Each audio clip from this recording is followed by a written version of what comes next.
Hello everybody and welcome to this tutorial. Today I will show you how you can actually crack a Wi-Fi. Today we will actually get into it now that all the prep work is done, now that we have all the tools installed and our system set up. The first thing that we will need to do is set our network wireless card into monitor mode. Type in ifconfig, press enter, and this option will display all the network interfaces that are available. My wireless interface is called VLP2S0. A bit of a strange name, I know, but Fedora has a custom for giving strange names. Like my wired connection is called P8P1, which is kind of weird, but okay, never mind. Just see which one's your is and how is it called and adapt accordingly. Anyway, I'm going to use VLP2S0. In order for me to configure it to function in monitor mode, there are two ways. So the first one is what I usually use to set it in monitor mode, and the second one is what I usually use to actually check if there are any problems of whatsoever. So go ahead and type in ifconfig again, VLP2S0, which is the name of my wireless network, which is the name of my wireless network card, and type in down. Let's shut our wireless card down completely. Let's turn it off. And now we can do some modifications to it. Type in ivconfig VLP2S0 mode monitor. Again, ifconfig VLP2S0 up, and now our network card is configured to function in monitor mode. While on the other hand, while before this it was functioning in the promiscuous mode. There are several names for it, but promiscuous mode is the most common. And the difference between the two operating modes is that one mode and there you go, I have my wireless connection deactivated in the upper right corner. The difference between the two modes is that in one mode, wireless cards or general network cards are configured to accept all packages regardless whether they are meant for them or not, and in promiscuous mode they will only accept packages that are meant specifically for them.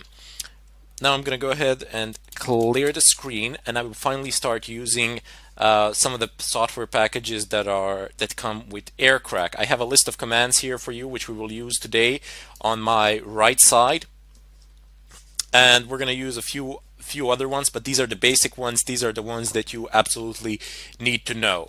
So let me just go ahead and type in airmon-ng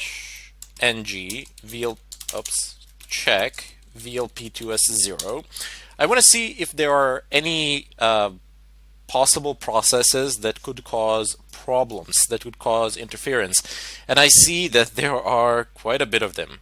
Now, one of the first things that you need to kill is the network manager, or you should, because even though it doesn't actually directly interfere with the functioning, it does spawn some other processes that might interfere, like your active internet connection here, the DH client. Especially if your network manager is configured to automatically connect to a certain network or to a wired network that you've plugged into your computer. So let's just go ahead and kill. I'm not going to take any chances today. I'm going to go ahead and kill the network manager, and then I will start killing the rest. So let's repeat the airmon-ng check. Excellent. Now I have a few more of these. Next one to kill. You do need to kill them in a certain order though, because they tend to spawn each other, and you kill a process, but you do a check once more, and you realize it's still up and running. Even though you've killed it as root, it will kill it, but it will restart it as well. Let's just go ahead and kill the DH client as well in order to prevent any interference. And the rest of killing can be done in any way you like. So let's just go ahead and kill 1556, 1556, 1215, and 1216. And 16. Excellent. Let's do a check one more time. Oops, some of them are still up. This is what I meant. It is highly annoying. So 1556. Let's see, will this work? Awahi demons are the only ones running. Apparently I have to kill the VPA supplicant first, and then I can kill these. And it can be frustrating, primarily because you can't kill them all at once. You gotta type in commands time and time again. Excellent, no such process running. There we go. Let me just go ahead and clear the screen and always perform an extra check. You see nothing has popped, nothing should present any problems now. Let me just go ahead and clear the screen. The next thing that we want to do is perform a scan of our environment here to see what sort of connection, what sort of networks do we have and who is connected to which network. Now this you cannot see with Network Manager. With Network Manager you can only see active wireless, visible wireless hotspot, visible wireless access points around you. While on the other hand, with Aircrack, with one of the tools that comes with Aircrack, you can actually see not only access points, wireless access points around you, but you can also see who is connected to them, which is a very nice feature. So let's just go ahead and type in the first command from my selected list here. It's aerodump-ng vlp2s0. vlp2s0 is our interface. So airmon-ng, -ng vlp2s0, press enter. Oh yeah, not airmon, sorry. aerodump-ng vlp2s0. Sorry for a bit of inconvenience with my talking and writing. Never was good at that. But you can see here, these are all the wireless access points. This one is mine. It's called something. That is the I've created it specifically for this purpose, for this tutorial. It has a good password, strong password, and we are going to be cracking it today. Keep in mind that the signal strength, you see, okay, let me just cancel the scanning process now, and I just want to explain a few things that you can see here during the scanning process itself. So the BSSID is the MAC address of the device, which is a wireless access point. Oops, let's just move this out of the way. Excellent. So the BSSID is the MAC address of that router, of that wireless access point.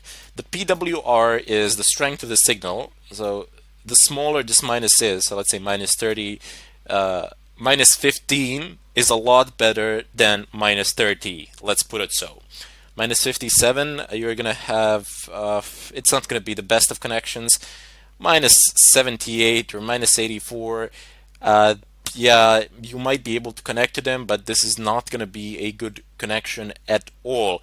However, even though the signals are this weak, if you have a good enough wireless card, you will be able to perform deauthentication, and therefore I will be able to render any of these networks that you see here pretty much inoperable. But that we will do in the later tutorials. For the time being, I just want to show you one of the ways in which you can actually crack the VPA2 encryption.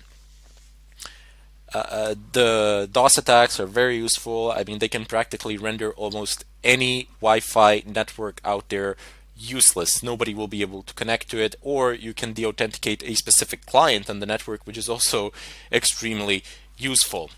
So let's just go ahead and clear the screen. Once again, I will run the aerodump, and I will expand this terminal so we can see some other things as well. So it says something, it's 90F6. I am looking for something to be associated with 90F6, and that is what I shall use in order to actually deauthenticate, because we are looking for a four-way handshake. It will appear in the top right corner. There we will be able to see all the packets that are coming in, and there we will be able to actually capture a file and see what is going on. But that is not possible to do at the time being, primarily because we are scanning for pretty much every single network out there, and I just wanted to show you how it looks like. The next thing that we need to do is perform a specific scan. So now we will be targeting this network here, as it has a good signal, and more importantly than that, I have a permission to do whatever I want with this network, as it is mine. These down below are not mine.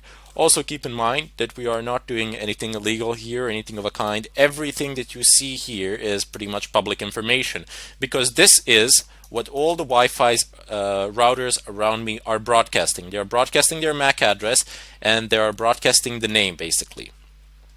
The SSID, name is not a technical term. ESSID is the term, but everybody, I don't know, refers to it as a name of a wireless access point or something of a kind. Anyway, as I said, all these are public information. This is all that Wi-Fi spots around me are broadcasting, and this sort of information you can also see on your cell phone by just using the network manager, or you can use a network manager in your computer and you will see pretty much the same things. You will see that it's VPA2 encryption, you will see the MAC address, and you will see the ESSID. Of course, this is the ESSID will be the first thing that you see on the network. Also, you will see the channels as well. These stuff in between, you don't have to worry about those. They're not that relevant for our purpose today. Anyway, I will call the tutorial here, and in the next one we will be performing a specific scan where we will capture information and use that capture file in order to crack the encryption. Till then, I bid you farewell, and I hope to see you in the next tutorial.